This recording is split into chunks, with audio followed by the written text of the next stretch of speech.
Hello viewers, कैसे हैं आप सब लोग। उम्मीद करती हूँ ठीक ठाक होंगे। जी हाँ, आज मैं आपके साथ बहुत ही मज़ेदार रेसिपी शेयर करने वाली हूँ खड़ी मसूर की दाल और ज़ीरे वाले चावल की। ये मेरा रात का खाना था तो मैंने कहा चलो कि वीडियो बना के आपके साथ क्यों ना शेयर कर दी जाए आज के व्लॉग में। ये मैंने खाना जो बना रही थी अपना, क्या क्या मैंने आज खाने में रात में बनाया था वो मैं आपके साथ शेयर कर रही हूँ।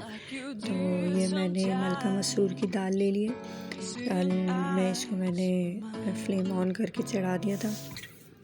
फिर सबसे पहले सारी बातें शुरू करने से पहले मैं आपसे एक रिक्वेस्ट करना चाहूँगी कि मेरे चैनल को पहले सब्सक्राइब कर लें अगर सब्सक्राइब नहीं किया है तो, और ज़्यादा से ज़्यादा शेयर करें। तो चलिए वीडियो स्टार्ट करते हैं। मैंने इसके अंदर दाल के अंदर ज़ीरा डाल दिया। ज़ीरा डालने के बाद मैं इसके अंदर नमक डाल दूँगी। नमक डालने के बाद बहुत ही छोटी सी रेसिपी है और बहुत ही ज़बरदस्त मलका मसूर की दाल बनती है। ज़रूर ट्राई करिएगा और मुझे ज़रूर रिव्यू दिएगा। अच्छा, इसके अंदर मैंने कुटी हुई मिर्चें डाल दी हैं। उसके बाद मैं डाल दूँगी इसके अंदर हल्दी पाउडर। हल्दी पाउडर डालने के बाद ये इनफ है। इसके अंदर फिर मैं अदरक लहसुन का पेस्ट ऐड कर दूँगी और बस इसके अंदर और कुछ नहीं डलेगा।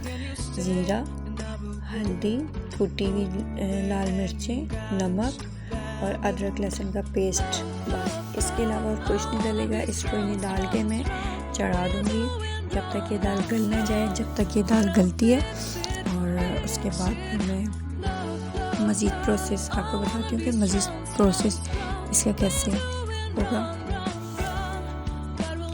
ये मैंने अदरक लहसुन का पेस्ट भी इसके अंदर ऐड कर दिया। वीडियो को लाइक कर दिएगा, शेयर करिएगा ज़्यादा से ज़्यादा और सब्सक्राइब भी कर दिएगा वीडियो को, क्योंकि मैं देखती हूँ वीडियो देख के चले जाते हैं और सब्सक्राइब नहीं करते हैं। प्लीज़ प्लीज़ प्लीज़ सब्सक्राइब कर दिएगा। छोटी सी फैमिली है, मेरी फैमिली को बड़ी करने के लिए यूट्यूब की, तो सब्सक्राइब तो बनता है। तो ये मैंने अलग चूल्हे पर मैंने चावल चढ़ा दिए। चावल के अंदर मैं ज़ीरा और नमक ऐड कर दूँगी, बस इसके अलावा कुछ नहीं। आप चाहें तो हल्का सा इसके अंदर ऑयल भी डाल सकते हैं, लेकिन मैं नहीं डालूँगी ऑयल। इसको चम्मच चला देंगे और चावल गलने तक इसको पकने देंगे। एक कनी पे मैं चावल उतार लूँगी इसके, क्योंकि एक कनी जब रह जाएगी तो फिर मैं चावल उतार लूँगी। ये मेरी दाल भी साथ साथ बन चुकी है। ये मैं इसके अंदर घोटा लगा दूँगी कि हल्की हल्की दाल घोटी है और ये एक जान हो जाए, पानी और दाल एक जान हो जाए। ये मैं घोटा लगा रही हूँ इसके अंदर। ये मेरी दाल घोट चुकी है तकरीबन। अब इसके अंदर मैं बघार लगाऊंगी। चावल भी मेरे तकरीबन दम पर आ गए, मतलब बनने पर आ गए ये एक कनी पर।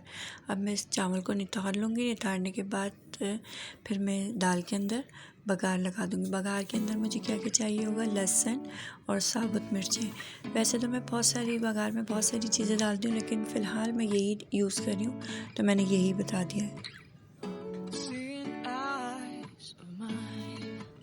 और भी बहुत सारी चीज़ें डालती हूँ। इंशाल्लाह नेक्स्ट टाइम अगर मैं कड़ी की रेसिपी शेयर करूँगी या मूंग मसूर की दाल की रेसिपी शेयर करूँगी तो उसके अंदर मैं आपको बघार लगाने का मज़ीद भी तरीका बता दूँगी। अच्छा, मेरे चावल को मैंने नितार लिया था। नितारने के बाद इसको मैं दम की आंच पे, बिल्कुल हल्की आंच पे गलने के लिए दम दे दूँगी चावलों को। उसके बाद मैं दाल का प्रोसेस शुरू करती हूँ कि दाल में किस तरीके से बघारूँगी। मेरी दाल तकरीबन रेडी हो चुकी है।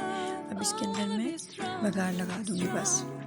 उसके बाद मैं कबाब फ्राई करूँगी और मज़ेदार मिर्चों के अचार के साथ हम ये खाना रात का एंजॉय करेंगे।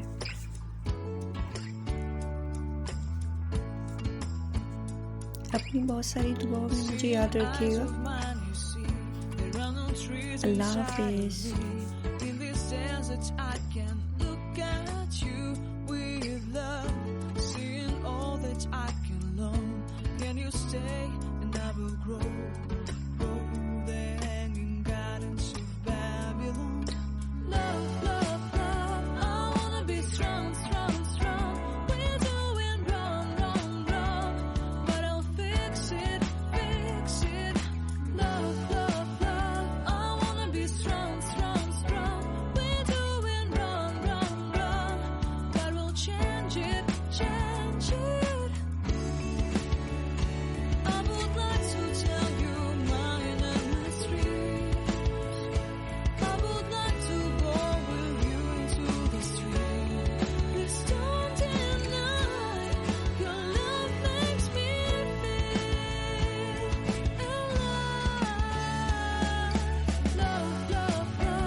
like you did sometimes, seeing eyes of mine.